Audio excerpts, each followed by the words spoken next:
And then next we have So Far From God. So Far From God is the book that I really want to talk about the most in this video. As you can see, I haven't really talked about too many other books. So Ana Castillo is a Mexican-American Chicana writer who writes Mexican-American Chicana women and experiences in her books. It's the story of a woman named Sophie / Sophia / something else. I forgot what the other name was, but she's a wife and a mother. What happens in the very beginning of the book is that her husband walks out on the family, so she's left alone to raise her 4 different daughters. What happens is that the book, it kind of branches off from Sophie while telling her story, and then it tells the story of her 4 different daughters, and that is where the gold is in this book. How do I put this? With books to me, books are like casseroles. There's like multiple layers that you have to get through. You might discover 75% of the casserole, 25%, so forth and so on. And with that being said, this book is piled high with different layers and flavors. And I don't know how far I got into the casserole of this reading, but I will say that the story of the 4 daughters just struck such a chord with me. Esmeralda is the journalist and the responsible one, as all older kids are. She's the one that eventually takes her journalism degree and goes overseas to Saudi Arabia.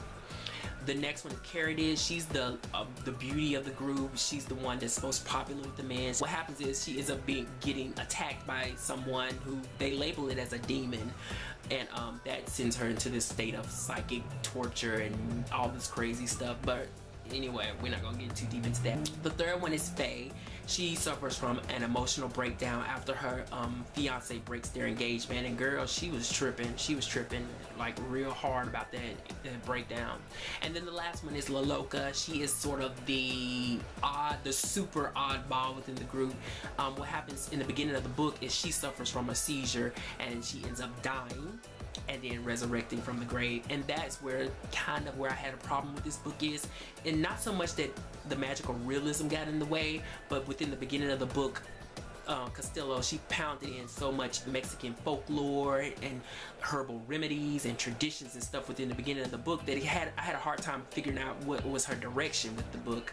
But slowly that tapers off, and then she, gives you those ingredients as she moves along through each of the narratives of the 4 girls. It is worth it to get through all of that heavy info dumping that she does in the beginning of the book, because these stories were just like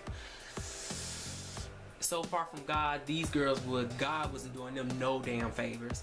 And I have to say that my favorite character and the story that broke my heart the most was Faye's story. And I mean, that girl got no justice in her story. Everything that happened with her was an injustice.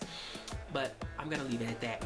I can say that I haven't read a lot of Mexican American writers.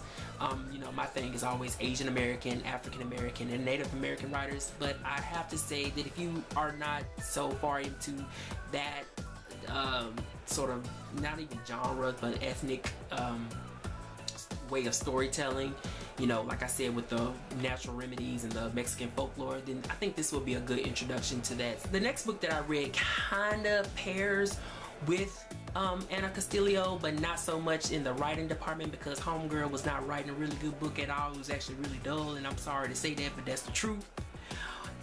But it was a book about mothers who are wives and women who are wives and mothers and their relationship with their daughters, and that was Playing My Mother's Blues by Valerie Wilson Wesley. And I got a good mind just do like this to this book. I'm familiar with Valerie Wilson Wesley. I love her Tamara Hill mystery series. This, of course, is her African American contemporary book. It's the story about a woman who ends up walking out on her family due to an affair.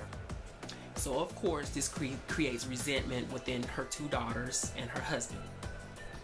Her 2 daughters end up growing up into adulthood, and they end up picking up the same pattern, doing the same stuff she was doing, which is having affairs with different men. And then as the father dies, the woman tries to get back into their life and try to, repair all the things that she did wrong with them. The writing was just so... Look, for the sake of not trying to sound pretentious, did I say that word right? it was too, the writing was just too simple for me. It was just too A and B, cut and dry simple for me. As I just, it gave you the summary, that's how it was to me. It wasn't imaginative.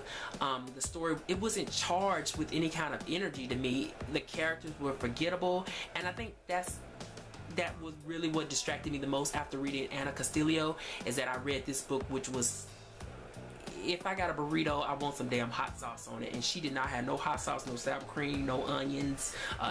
She didn't even have no damn meat in her burrito. It was just a corn tortillo wrapped up with some salt in the middle of it. That's what the hell this book was. So I do not recommend this book. I recommend her Tamara Hill Mystery Series book series, but Playing My Mother's Blues, girl, she gonna be playing her blues in a lounge where ain't no damn patrons in, and they ain't got no liquor license. The last book I want to share is a book, a memoir, short memoir called Who I Am by an author named Megan.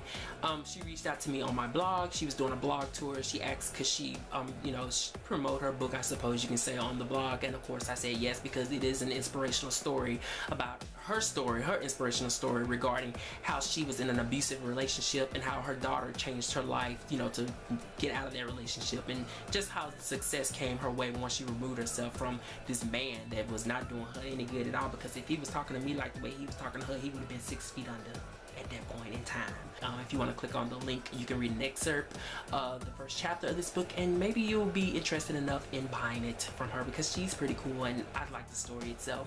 What was your favorite book that you read in the month of September? Share it below, and hopefully people who can see these comments, they can recognize these books and also form a discussion. So with that being said, I have to go because I am tired of filming this video right now, so goodbye.